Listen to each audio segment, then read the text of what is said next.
এদিকে রাষ্ট্রীয় সক্ষমতা এবং আইনশৃঙ্খলা পরিস্থিতি বিবেচনায় জাতীয় নির্বাচনের আগে জুলাই সনদ বাস্তবায়নের বিষয়ে আলাদা করে গণভোট আয়োজনের প্রয়োজন দেখছেন না বিশ্লেষকরা।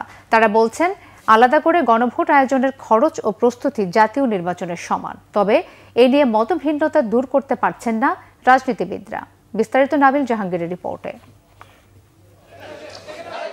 ৮৪টি বিষয়ে একমত হলেও জুলাই সনদ প্রশ্নে গণভোটের সময় নিয়ে রাজনৈতিক দলগুলোর ঐকমত ছাড়াই বুধবার শেষ হয়েছে জাতীয় ঐকমত্য কমিশনের ৮ মাস ব্যাপী দীর্ঘ আলোচনা। জাতীয় নির্বাচনের আগেই গণভোট করতে চায় জামাত, এনসিপি সহ কয়েকটি রাজনৈতিক দল।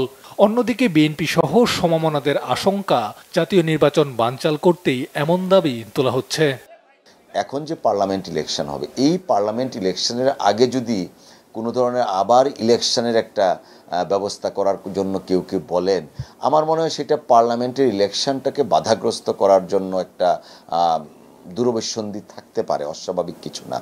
আর as a nation, as a state, we cannot afford to have a two election, one after another.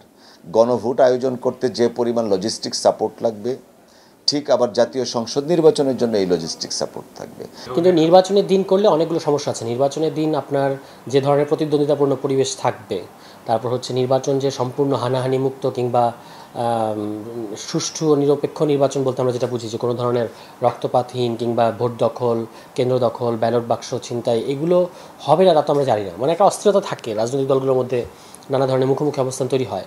গণভোট সেক্ষেত্রে আমাদের ধারণা যে গণভোটটা আসলে মার খেয়ে যাবে যদি এইভাবে করা হয়।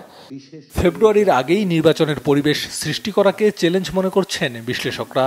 গণভোট আয়োজনের খরচ ও প্রস্তুতি বিবেচনায় আলাদা করে দুটি নির্বাচনের যৌক্তিকতা ও সক্ষমতা নিয়েও প্রশ্ন রয়েছে তাদের। গণভোট করা তো খুব আপনার সহজ বিষয় না, কারণ আপনি গণভোটে কি ইস্যু দিতে চাচ্ছেন এইটা ব্যাপক প্রচার করতে হবে বোধগম্য ভাষায়। আমার তো মনে হয় গণভোটে কয়েকশো কোটি টাকা খরচ হবে রাষ্ট্রের জনগণের ট্যাক্সের টাকায়। এটা তো কোনো দলের টাকা না, কোনো সরকারের উপদেষ্টা বা আমলাদের টাকা না, আপনার আমার সরকার সবার টাকা। গণভোট আর জাতীয় সংসদ নির্বাচন মোরালেস খরচ কাছাকাছি, বা যে পরিশ্রম নির্বাচন কমিশনের, তো সুতরাং এটা একদিনে হয় ভালো। কেন আপনি গণভোটটা আগে করবেন? কি প্রশ্নে করবেন? কি কারণে করবেন? গণভোটটা আপনি করেন যেদিন আপনি যদি করতেও চান, যেদিন আপনি জাতীয় সংসদ নির্বাচন করবেন সেদিন করেন, তাহলে একসাথে দুইটা খরচ আমাদের কমে যাচ্ছে, আবার আমরা প্রস্তুতিটা ভালোভাবে নিতে পারছি। আর এর মধ্যে একটা লম্বা সময় নাগরিকরা পাচ্ছে, তারা সচেতন হয়ে উঠতে পারছে আসলে বান্ডেলের মধ্যে কী কী থাকছে। মানুষ তো এখনও ৬২টা ইস্যু সেভাবে সচেতন কিছু লোক ছাড়া যারা এর সাথে এঙ্গেজ, বাকিরা কেউ কিছু জানে না। সাধারণ মানুষের প্রত্যাশা, রাজনৈতিক দলগুলো একে অন্যকে ছাড় দেওয়ার মধ্য দিয়ে দীর্ঘ স্বৈর শাসনের পর গণতন্ত্রে উত্তরণের পথ আরও সুগম করবে। নাবিল জাহাঙ্গীর, বাংলাভিশন, ঢাকা।